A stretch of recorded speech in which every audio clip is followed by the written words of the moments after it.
Close your eyes. Good evening, fellow commissioners. Chairman Crosby. Good evening. It's a pleasure to be here. I want to thank you for this opportunity. And you ready, Robert? Yes, sir. All right, let me make a few opening statements here. I'm really pleased to be able to be here and update you on the airport, the operations of the present airport, and the proposed new airport. Sadly, this entire business has become a debate not on facts or any rational discussion of business plans. The hoopla has mostly been dragged down into misinformation and false information and some apparent deliberate falsehoods, a great deal of slander, and much of it aimed at me. So let's put all that circus aside and spend some time with the facts and relative merits of these airport business plans, the old and new. First, for the record, I am 72 years old, retired, and do not need a job. My wife and I live comfortably on our retirement, Social Security. We don't need any money from anyone. Also, I'm not interested in having any airport named after me. I find that rather amusing, but that's a goal here. That'd be foolish, actually, to say the least. Any new airport should be the Griffin Spalding Regional Airport, Atlanta Southern Crescent Air Regional, or some other similar names. So for the record again, I own no airplanes. I no longer fly airplanes and haven't flown an airplane since my retirement in 2002, 12 years ago. I own no property at the existing airport. I own no property at the proposed new airport site. That's either publicly or, as someone in the back room keeps saying, secretly. I have absolutely no direct financial gain from any new airport, but unlike other citizens, taxpayers, I do expect the new airport to grow our tax base, provide jobs, lower the millage rate over time, and generally create a financially better community. So with all that on the record, let me say that there has been some significant new information within the last month. It's actually a game changer, I think, for our old existing airport, and we'll get to that in a minute as I'll bring it in and I'll tell you what it is. There's lots of information here tonight. I'm going to try to do it quickly, but I felt if we didn't bring all these things out and sort of put them together, you couldn't get a true view of where we're going or what's happened. Now, remember, these are the best numbers we can generate.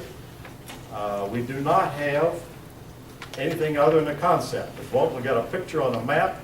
We have a preliminary design. The next phase is get an exact design. We don't know whose exact property it's going to be on for sure, because it can move back and forth when the engineers finish the design and dirt balancing and other issues. And also the FAA requires a full in-depth business plan before you go farther.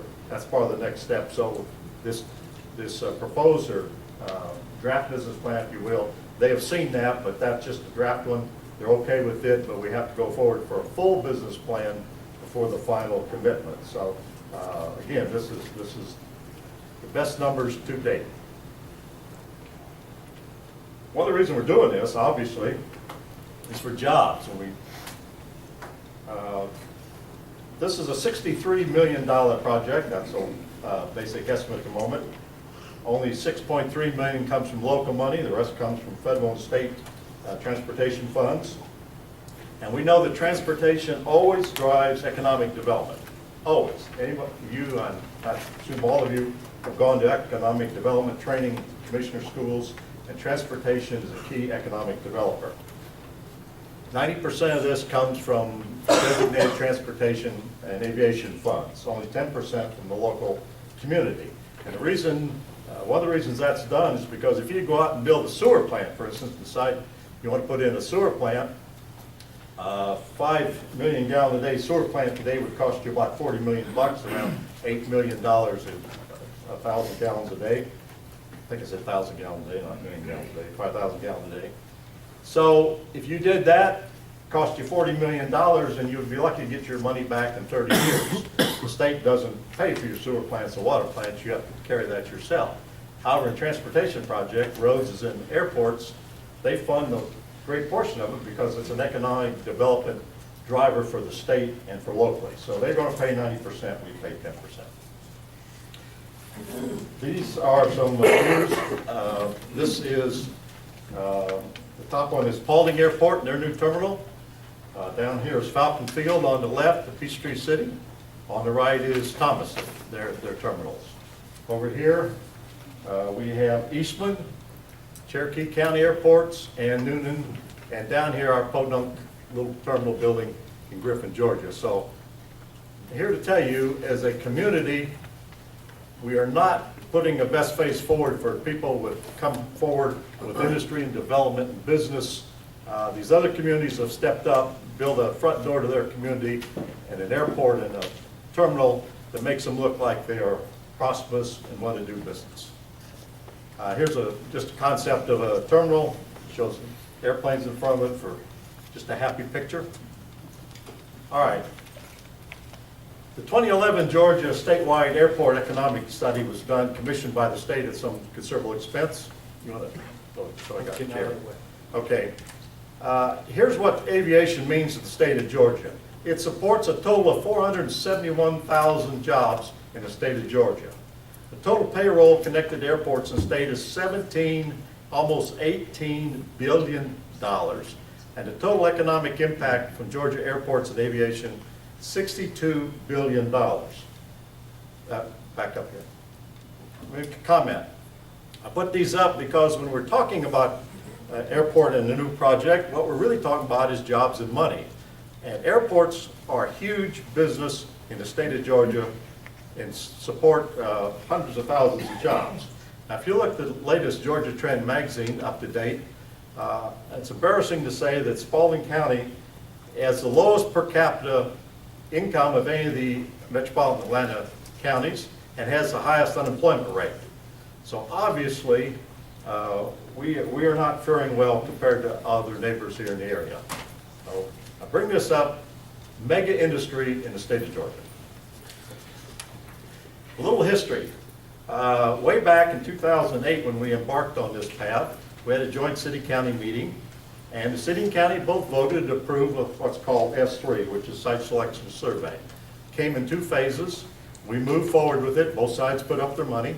A year later, July 2009, we met and reviewed the S3. We picked the location. It was kind of a foregone conclusion when the consultants got all done to the present position. We approved that and funded and moved forward with the environmental assessment. Both sides put up their money, the city and the county.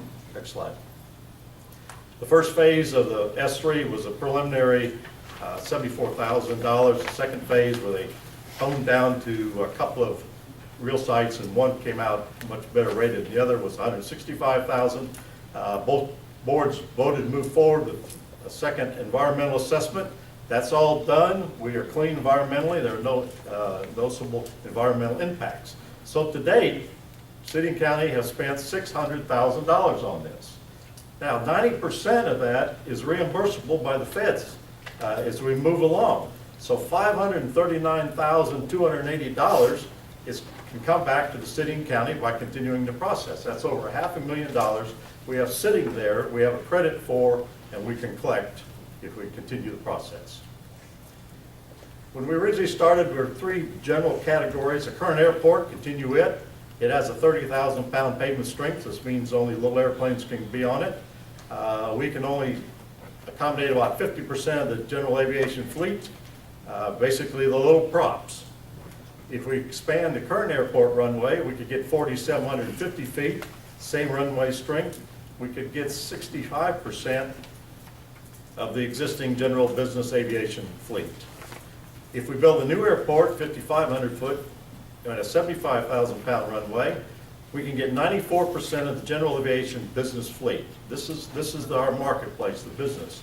And I bring up the 75,000 pounds because one of the big canards flying around and that people are spouting is that this is a secret plan to bring in Delta, bring in cargo airlines, all that.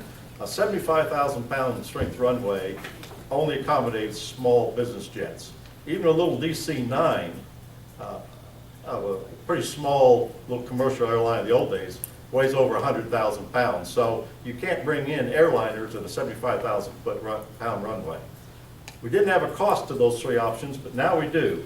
The cost of the continuing an existing airport for 10 years is about $10 million. We'll get to those numbers later. Extending the existing airport due to the location is about, this is local money, not total project, local money. Local money, $10 million. Extend the existing airport is about $12 million. And building a whole new airport with a new modern long runway is only $6 million local money. So this is by far the cheapest alternative. Next page. A lot of what you hear is, well, let's just close the airport. I heard a guy today say, we take a backhoe and cut a hole across the runway. Let's close the airport and get rid of this thing. Well, it's not that easy, folks. If we close the existing airport, we've accepted FAA money to buy it, FAA money over the years to maintain it and develop it, not to maintain it, but to improve it and develop it and invest in it. Plus, if we do that, cancel the new one, we lose that $539,000 that's coming back to us. That's gone. And the best estimate from the FAA and GDOT is somewhere around $20 to $25 million we owe back to the federal government to close the airport for money that they've invested over the years. So $20 to $25 million is a big chunk of change, and I don't think it's any reasonable answer. Another thing you hear falsely is that you're spending all my tax money. Well, 10% local is tax money, yes. 90% is not. I'll tell you why. When you talk about the FAA and GDOT, we talk about them interchangeably because the big money comes from the FAA, 80%, 10% comes from GDOT, and 10% local. So obviously the FAA is the big gorilla in the room, and they have the money, they write the rules. GDOT administers the FAA rules and the money. It comes through GDOT. But don't think GDOT's running the train, or the plane in this case. FAA is, and we abide by what they say. The Federal Aviation Trust Fund is not your tax money out of your tax fund. This comes from a user fee. If you own an airplane and you buy fuel, you pay an aviation fuel tax. Just like if you own an automobile, you can go buy automobile fuel, you pay an automobile fuel tax for maintaining roads. Same thing if you buy airplane fuel, federal and state, you pay into the trust fund. Also, if you buy an airline ticket, there is a tax in there, a user fee tax in the airline ticket that you pay as a passenger, and that money goes into the aviation trust fund to support aviation infrastructure. All right, I took the liberty of putting a couple of slides in here for the about this Bowling County budget, and I know our commissioners up here are well aware of this. This is really for the public to understand the difficult position our county commissioners in, and they are in a very difficult position. Here's their budget up through 13-14, last several years. Total was 43 back in 08. The total budget's now down to $39 million. If you look at your constitutional officers and their divisions, and most people might not understand, most of the business of the county is done by constitutional officers that provide a service to state mandated standards. A good one example is the sheriff, law enforcement. He has to maintain certain level of service to federal and state standards.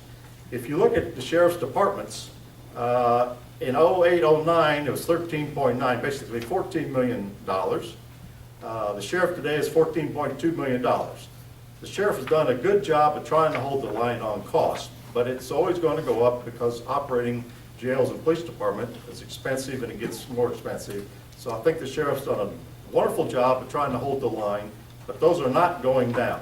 You look at Superior Court, there's another department that's funded by the commissioners, $153,000, and it's now, it's blocked there, what is that? It's $178,000 for Superior Court, up a little. District Attorney's actually working a little bit cheaper than they did, but $450,000. So you go through all this departments with the constitutional officers, the costs are not down, they're level and slightly up. The only departments that the commissioners control are Recreation, Parks, Administration, Public Works. So that's where all the money's been cut. If you look at Public Works, to make your budgets work, $4.5 million in 08 in Public Works, $2.7 million in 14. That means 40% of the Public Works money the county has been cut out, and that's primarily roads. And you wonder why roads are going to pot over the county, commissioners had to cut 40% out of the Public Works Department just to make this work. So that's who's taking the hit. Recreation, Parks, Admin, Public Works. So it's a very difficult position that they're in. And if you look at the property tax, I run through this in 2008, real property, that's real estate, in the county was $1.58 million. It's at 1.56, I think. Now it's 1.48. It's declined. Now, if you look at the gross digest, it's down $81 million over 6 years. Motor vehicles and the others are going down also. You take your gross digest, your total digest of all the taxable property, it's gone down from 1.7 to 1.6 billion dollars. I think I said billion dollars. So there's been $100 million decline in the total tax digest for Spalding County. You can see the difficulty here. And if you look at the millage rate, in 08 was 13.88, in 13 last year was 16.01. The commissioners, because of this falling real estate value, have had no choice but to increase the millage rate to fund the state-mandated operations that they have in the county. And if we don't do something to change this trend, we're in a downward spiral on value. That means the millage rate's up. So the purpose of all this is to change that equation, grow the business, grow the property, so that these folks up here have the pleasure of reducing the millage rate. Just for the heck of it, go to the Falcon Field, 4 jets sitting over there. Those jets, a Falcon jet paid at our tax rates here in Spalding County, $412,000 a year in property tax. The Citation, $327,000 a year in property tax. One each of those 4 jets would pay $1,292,000 in property tax here in the county. That's combined city, county, and school. So a jet or two sitting around the airport is a powerful force in generating taxable property. I'm not here to say that we can guarantee a jet, but I can guarantee that we won't get them. If we don't have a runway, they'll bring them in. If you look at our Griffin Spalding property taxes, this is the year before last, it was $107,000 for the entire property tax airplanes here in Spalding County. So this is where we've put ourselves. There's some nice little business jets. You're looking at hundreds of thousands of dollars a year in property tax. Those sitting at other fields around here. I think these came from Falcon Field. Now, GDOT did a bunch of studies. They said, what happens when communities grow their airport and increase the runway? The case studies show these are 4 that are approximately what we're trying to do. Go from a little prop airport to a business jet airport. Statesboro, Bullock County, Jackson, Jefferson, Franklin, Hart, and City of Douglas. The top line on each case are the jobs at that airport before the expansion. The second line is the jobs after the expansion. Next slide. In the 4 airports, a total of 5,153 jobs were created after these runways were lengthened. So that's an average of 1,288 jobs per airport after the expansion and bring in business jets. And the breakdown of the jobs, manufacturing, processing, construction, all that are listed here. I won't go through that, but you've got abbreviated copies of those studies. So transportation drives economic development, drives job creation, and the other folks that have done this stepped up are here, we're not. But look at our budget at the airport. Expenditures, 2013, we're a little over $1 million. That's keeping the doors open. Revenue, $739,000. So our budget deficit was $272,000. And that's about as good as we've been able to do. It used to be worse than that, but we got it down to about that and we're sort of stuck. Depreciation, if you back it out, $134,000, so a cash operating deficit of $138,000 a year. And that's as good as we've done in a long time. The business park out there has helped, but we've plateaued and we're losing money every year with really no hope in sight.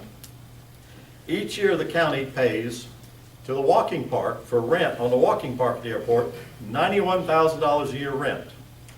The Sheriff's Department pays $35,000 a year rent for their hangar pad that they spend out there to the airport. This is an FAA mandated rent payment to use FAA controlled property. So the county pays $126,000 a year just every year at least. Then you got to put in 50% in the operational deficit, which the county funds, for roughly $200,000 a year it's costing the county at the existing airport. And the same for the city. Well, we don't have the walking track in the hangar, I should say that. The operating deficit's half ours. Now, here's the capital improvement plan. It's called the CIP or the AIP, Airport Improvement Plan. This has been approved, this has been in operation, we're in the second year of this. The bottom line, and we can't see that, is, we've got to count, 3 point, can you raise that just a hair? Change the format when you swap paper. Can we Just pick up the projector. projector one bit? It's low on that as well. No, it's not on the Okay. projector. All right, well, the AIP, the Airport Improvement Plan for 5 years is a little over $3 million. This is FAA improvements to the airport. Next slide. Now here's the real game changer. We just recently had a federal aviation airport inspections, combination state and federal inspection. And I went out and met the inspector because I wanted to know what our problems were and what we had to do if we had some problems. Not expecting a whole lot of problem because the airport's pretty well run, pretty well maintained. Well, here's what the inspector said. The approach obstruction removal is $70,000. We got some trees out there, okay? He said you're no longer under the new rules that GDOT is enforcing the new FAA rules that you have to own the runway protection zones at each end. Looking at those protection zones, that's the Rose's Shopping Center on one end, that's Osmos and the other business the other end is sit there under the ends of the runways. Just looking at tax digest value, that's $9 million that the FAA says we're no longer allowing you to operate the airport without your runway protection zones. They've been letting us get by with this, but our new rules, no longer. So within the next few years, within the next 10, we've got to buy out Rose's, Osmos, and all of them and clear out the protection zone. So now we wipe out business, it's a $9 million price tag. Now these are total costs. Again, 10% is ours. Wildlife mitigation assessment. This is some more federal silliness we got to do. FBO ramp contamination remediation, $1 million. By the way, in the previous slide, I didn't mention, our runway is very old, needs cored and rebuilt, as do some of the taxiways. That's part of that $3 million of local money. And we got fuel tanks, AWAS replacements, and so on. So this is what's coming, and this is the game changer that the FAA threw at us last month with the rules, and we got the report. I think you got a copy of that inspection in your paperwork, and we're expected now to start moving towards doing these things. Yes. Let me interrupt here. The last two slides here, this one here for the next 5 years, and this one here for the 5 years after that, that is all infrastructure work. That is nothing towards capital development. You have 10 years of improvements that you have to make to the current airport to bring it up to code. Not one of that, not one dime of that is bringing in new revenue to the airport. It's purely FAA mandated stuff because they control the airport, we own the property, they control the airport, they set the rules, and if you don't follow the rules, they say, fine, close the airport and pay us back that $25 million. This is the way it works. So what's it cost the county? We just put up the county side here. Walking park, sheriff department, 50% of the deficit, and 50% of the airport improvement plan. This is the money that the FAA has saying we're going to spend. Look out here, all these years. Look at this here. Look down here at this bottom line, 50% airport improvement plan. Huge numbers. If we do nothing with this airport except keep it open, both sides are going to end up costing about $5 million apiece. It's going to cost $10 million to keep this airport open for 10 more years, and $5 million of that comes from the county. That's just the facts of the matter. Next slide. One of the canards that's flying around out there, oh, we'll build an airport like the Field of Dreams, but nobody will come. Well, that's not true. We have 17 tenants out there. 13 of them are businesses that have moved to the new airport. They're based on a runway. They need an airport. 13 of them moved, so we take our business pretty much with us. 2 of them probably would not move, Whitworth Construction and the, what's the other? No, the Morgan Company. They don't have to have an airport. They'd probably stay. And the Sheriff's Department and Qantas is not going to move. The Sheriff's Department and the helicopter can do what they choose. But we have 13 businesses that have to move to the new airport. So we're taking our business with us. Here's what's gone. This is what we've been facing. Gardner Aviation, Spruce Aviation, Georgia Aircraft Interiors. There's dozens and dozens of employees. I'm not sure how many, but quite a few. Those 3 businesses finally said, we give up. You're not bringing in jets. That's our market. They went over to Falcon Field and are over there growing and doing business and hiring people. We've lost them. The other businesses down here are gone. We've just lost the last 3. What the business people are saying at the airport, bring in the business jets. That's where the money is. The prop airplanes are basically as a business dying out. Next slide. Here's what we have now according to GDOT study. We support 170 jobs at the airport. That's not all in the airport, but that's jobs either at the airport, which we think is right around 100 today, but also airports of people supplying fuel and parts and other jobs, people supporting airports. They tell us we have 170 jobs, which is a pretty nice little industry. Total of a $7 million payroll, and that has a $21 million local economic impact. Again, it's a pretty nice little industry, and we can grow that, but unfortunately, not where it is now. Look at the FAA Aerospace. Now, I'm not crying wolf just to do so, but the FAA says that general aviation aircraft, this is business, general aviation, between 2014 and 2034 will grow, this is what they call active airplanes, not airplanes sitting around for somebody to look at, active airplanes, from 202 to 225,000. So they continue up about 1.5% per year. That's the rate. General aviation piston aircraft, 141,000 going down to 131. Piston airplanes, the business thing, are declining. It's a declining business. General aviation turboprop and rotors, climbing. General aviation and jet engines are going up. Airplanes, business airplanes are increasing 3% a year. So the market is going, just what we've been saying, to the jet business prop airplanes are flying less and less. The cost of maintaining them and fuel is, the market we're in is on a downward spiral. The FAA Aerospace Forecast, the entire report is on our website. I also have a copy of it here. I put an excerpt for general aviation in your packages. But if you want to see the entire report, it's on our website. Right. Next slide. Here's what we are. You can see we're landlocked. We buy out the runway protection zones. It plays real havoc with the business in the city of Griffin because we take a bunch of them. Okay.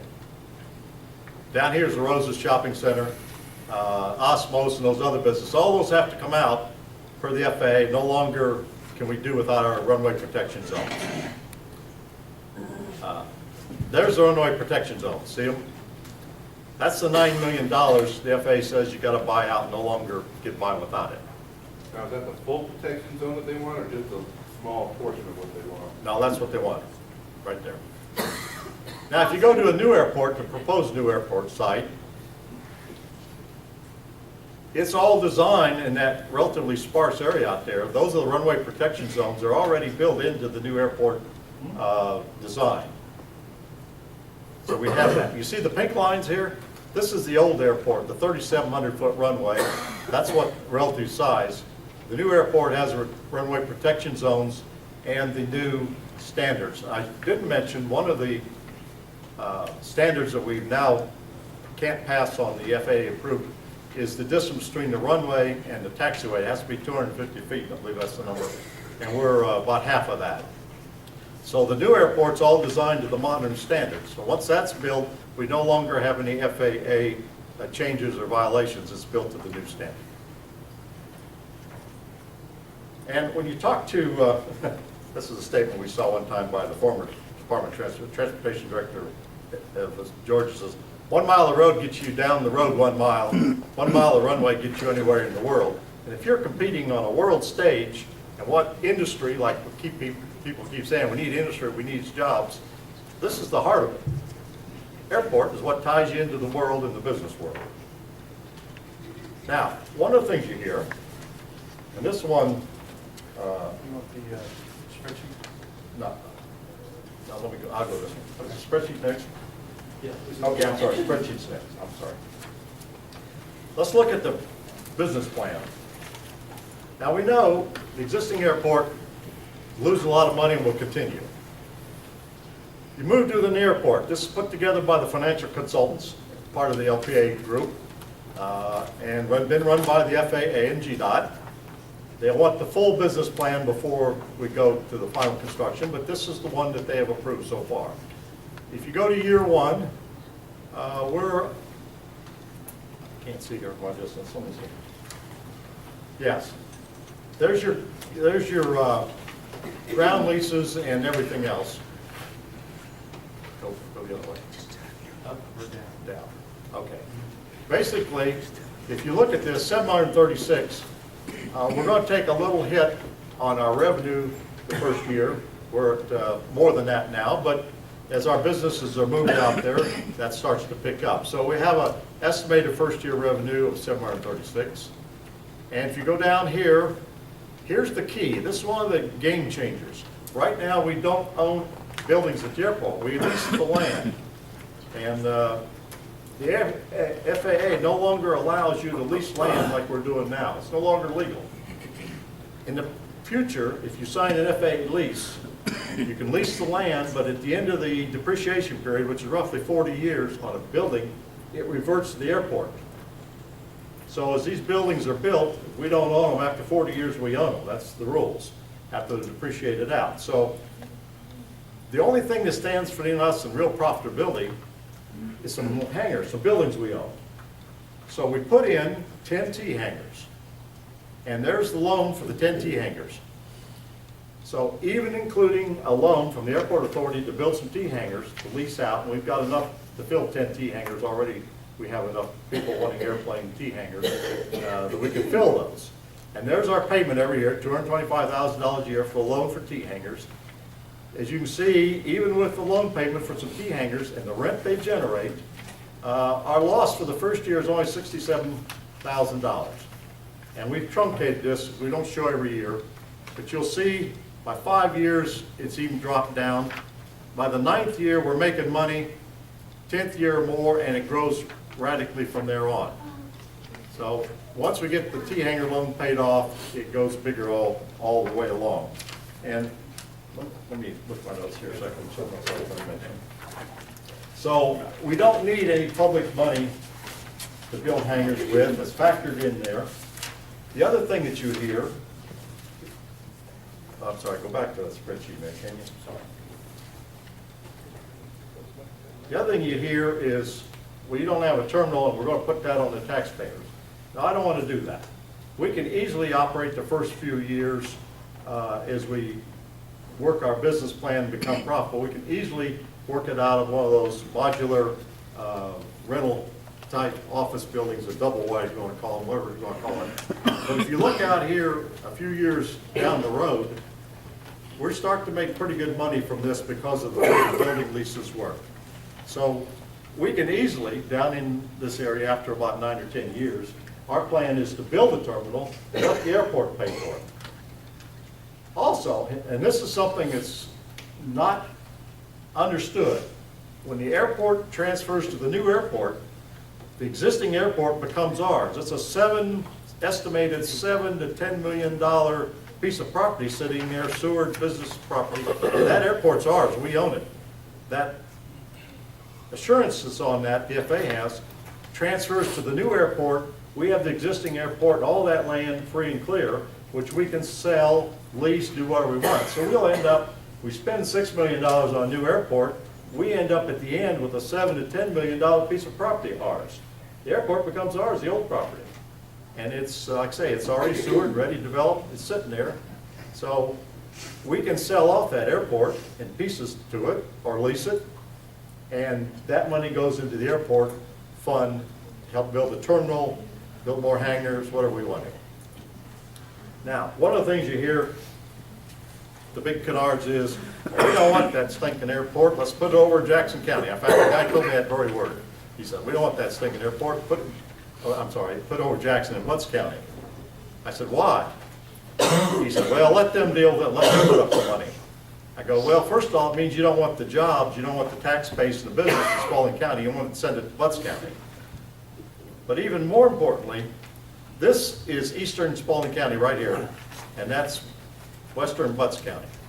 This is a hole in the Georgia Department of Transportation business airport plan for the state. GDOT wants an airport, a business airport in that area. That's part of their plan for the state of Georgia. So they're going to fund one. If we don't build it, Butts County will. Okay, if you don't want the jobs, you want Butts County and get the jobs and tax base. Don't forget though, we still have an airport in the city of Griffin. If they build it, we still maintain ours. So we've got a little prop airport that we're subsidizing year after year. Our businesses have already told us, most of them, if they build it over in Butts County, they're going to move over there. They can't survive at our airport, just the props. So not only are we going to lose the businesses we have, we got to support our airport and keep maintaining it with the dwindling business. So moving it to Butts County and letting them that airport puts the whole loss of our existing airport in the future on the backs of the taxpayers of Spalding County. That would be one of the worst scenarios. So here's our three choices. We can close the airfield, repay the FAA $25 million, plus we lose our $539,000 we got a credit for it's coming back to us. Or we can what they call do nothing. We can continue funding the current airport. Our deficit and mandatory FAA improvements are in the $10 million range over the next 10 years that we're going to, that's local money. $5 million city, $5 million county. So we have to come up with about $10 million worth of local money over the next 10 years.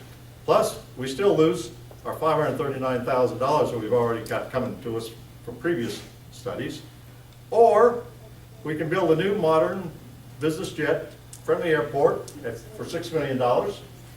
And we get our $539,000 back. We got $500,000 sitting there that comes back to us if we continue on. So we've started this as partners, we've invested $600,000, we got $539,000 credit coming back to us. If you look at their choices, now you can play with these numbers a little bit one way or the other. These are the best estimates, but I'm telling you, everything we can figure, the $6 million for a brand new airport, let the feds and GDOT pick up $57 million of construction business in our county is the cheapest alternative, plus we got the chance to become profitable in a few years and make money. Peachtree DeKalb makes about $4 million a year. Now they've been at this longer than we have, but they make about $4 million a year. Business airports make money. That's what the jet business does. So I would much rather work toward the Peachtree DeKalb $4 million a year profit. They give about half back to the county and about half they keep for development. I'd much rather do that than continue to fund $250,000 to $500,000 to $1 million a year subsidy for the existing airport. To me, it's a simple decision. And the last word I'm going to say on this, okay, is just give me a second here to get my last paperwork here.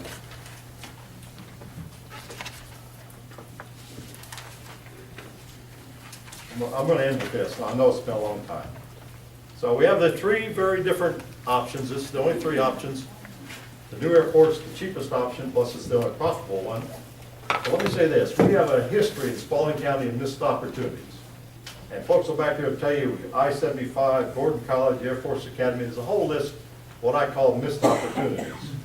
This is another opportunity to make money. Now back in the 1980s, there was a plan to build a new airport. It was out on Moreland Road. Many of you might remember that. One man stepped up, ran for county commission, and he ran no airport, no airport, no airport, anti-airport, anti-airport. Well, he won, and he killed the airport. That one man, that one boat swamped to the airport.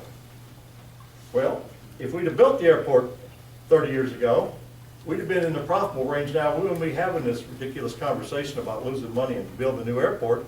We'd had a new airport, probably been making money, should have been making money for years by now, and we wouldn't be here. But one man killed it. The subsidies would be gone. We'd be competitive for industry. We could welcome small business jets. And our airport wouldn't be on the backs of our taxpayers. Our taxpayers wouldn't be suffering, keep subsidizing this old airport that's losing money. So it's easy to be negative. It's easy to kill an opportunity. Anybody can be negative. It's always easy to say no and not make a commitment. And what do you get? We got what we have. We have declining tax base, high unemployment. So I say leadership is important. Stepping up and leading, even though it's not always popular, is more difficult than saying no. And I think it's time for positive leadership. Let's not let this opportunity get away and saddle our taxpayers with a losing operation years and years. So this is time for leadership. I think we need to continue where we're going, step up, let's make this happen, let's make money out of this. And we won't have a discussion in later years. And I'm long-winded, and thank you very much.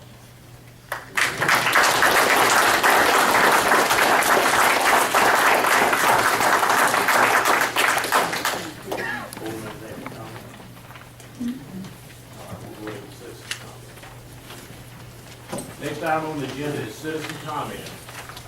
Speakers must stop prior to the meeting to provide their name, which addresses the topic in which they will speak on. Speakers must direct all comments to the board only. Speakers will be allotted 3 minutes to speak on their chosen topics that relate to the matters pertinent to the jurisdiction of the board and commission. No questions will be asked by any of the commissions during citizen comment. Outbursts from the audience will not be tolerated. Common courtesy and civility are expected at all times during the meeting. First person signed up is Sheila Matthews. Yes. Marshall. Matthews. May I approach you? Yes.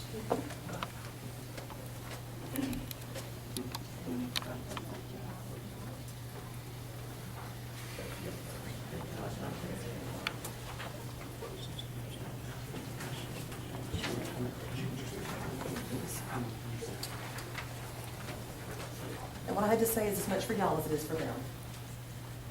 Please give your name and address. My name is Sheila Matthews, and my address is 898 Jeff Davis Road. That's my home address, and that's in Thomaston.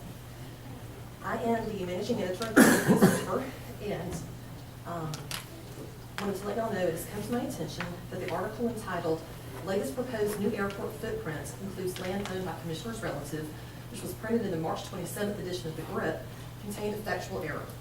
I was notified Friday, April 14th, that I had been provided with incorrect information for that article. After speaking again with Swanton County Chief Tax Assessor Larry Wilkard, from whom I obtained the original information, I confirmed I did indeed report on 2 incorrect parcels of land. Both properties cited in that piece are owned by Ellen Mobley, whose stepfather is Griffin City Commissioner and Airport Authority Chairman Dick Morrow, but they do not lie within the proposed new airport's current footprint. Mobley does own one piece parcel of land that has now been included in the list of properties within the current proposed footprint, and that was the intended subject of my article. It is parcel number 121-01008, which is 86.61 acres, and was purchased March 17, 2005 for $260,500, and its 2013 assessed value is $219,442. At the Grip, we strive to ensure all our reporting is factually accurate, but mistakes do occur. With that being said, we do handle situations such as this a bit differently in the Grip. Our work is very public, and unfortunately, so are our boo-boos. So rather than burying corrections in mouse print in the hope they will not be noticed, we publish corrections on the front page. However, due to the highly politicized nature of this issue, I felt that the only responsible action I could take was to make a public correction prior to this board's discussion of the proposed report this evening. Please know I deeply regret any confusion that may have resulted from my error, and I appreciate your willingness to allow me to speak. Thank y'all. And I apologize to y'all too as well. Thank you.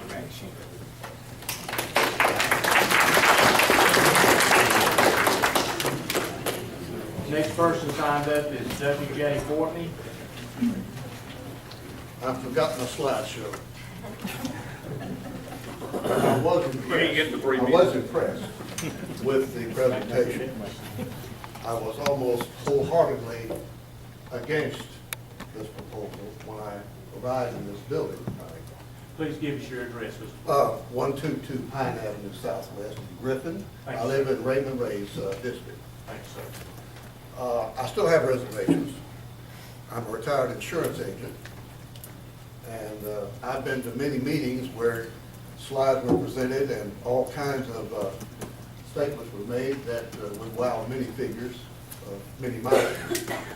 I just, my basic concern is the feeling of unfairness of how this has been going about, in that I feel a countywide voter referendum would be the cleanest, most honorable way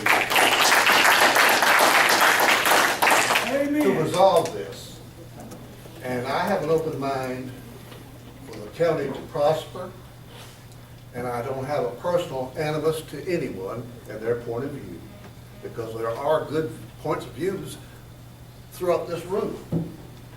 I guess I'll conclude with saying, let's be careful with what we do, and let's be very deliberative with it, and respect each other in doing so.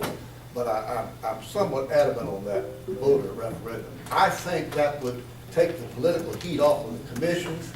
I think everyone could live with that. I could. And for the merits of the presentation, I have an open mind. I just don't like the way somehow it's been so far seemingly presented, like it's all districts against one district. We're going to ramrod it or force it on that group or that area. And maybe that's false. Maybe that's not correct. But that's the impression I got from a number of people with whom I know in that area. And that's not the way to do this. I respectfully thank you for your time. Thank you, sir. Carl Baker. Please give us your address, Mr. Baker. I live at 401 Pine Lee Road. Right across the street is on the Jackson School, which is right beside that new airport. And the other school is right up the road as well. I don't understand all this. How many people are going to get put out of their homes? A lot. A lot. I don't think it's a safe airport. Not with the two schools sitting there. You talk about having to tear roses down. You almost knocked it down one time with the other airport. What if that school on that end of the airport would have been on this end of the airport? To me, this needs to go to a county vote. It needs to be put on the ballot. Let's vote on it. Let's see how the people feel, not just one man. Appreciate it. Thank you. Jim Pritchett. My name is Jim Pritchett, 419 Pine Lee Road. And all of this sounds fantastic to me, but let's ask the question. What has the airport done for us, this present airport, in the past 80 years? How has that worked out for us? We should have everybody all the money. Maybe we should have had somebody back in to tell us how to run the airport and make money, okay? But let's look at some current events. Number one, United States is $17.5 trillion in debt, okay? Then you got, in the past year, Detroit is bankrupt, $8 billion in the red. Now they're talking about Chicago bankrupting, and the teachers union doesn't give them all these concessions, $30 billion in the red. You take both of those cities, there's over $100 billion of unfunded liabilities. What happened in Detroit? All the people left $100,000 homes because they couldn't pay the taxes and the corrupt government up there, okay? Now you take China. China and Japan just signed an agreement 2 months ago to trade with each other using their currency. What does that tell you? They're not going to use the dollar anymore. Germany and France is looking at doing the very same thing. Economists now are saying that the United States has $100 trillion, now that's what I'm saying, $100 trillion in unfunded liability. How much unfunded liability do we have right here in Spalding County? I don't know. There's more businesses closing than's opening, okay? Now, so, there's my train of thoughts on that.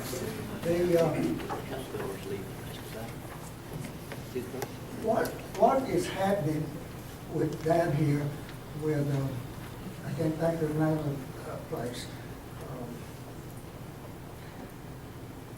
Anyway, they're fixing to move part of the operations to South Carolina. They're gonna move part of it over close to Clark County. Caterpillar. Okay, why are they moving? Maybe we should start looking at the businesses that are in Spalding County, trying to keep them in Spalding County. Maybe we should reduce some of those taxes. Instead of spending $591,000, maybe we could have paid some roads here in Spalding County. Okay, thank you very much. Thank you, Mr. Green.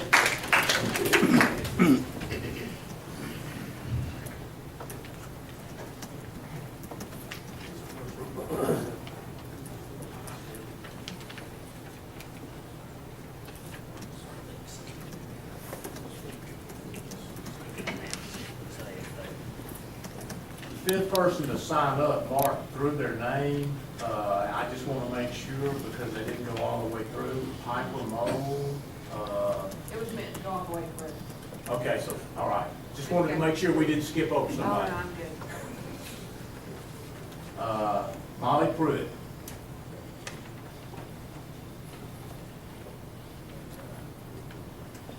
Am I saying that right? It's not in the room. She's not in the room? All right. Terry Anderson.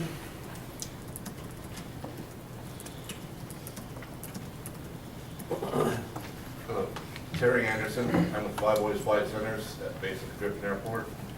My address is 357 Kendrick Road. What we do at the airport, whether we build our big shiny new toy or we keep the one we've got,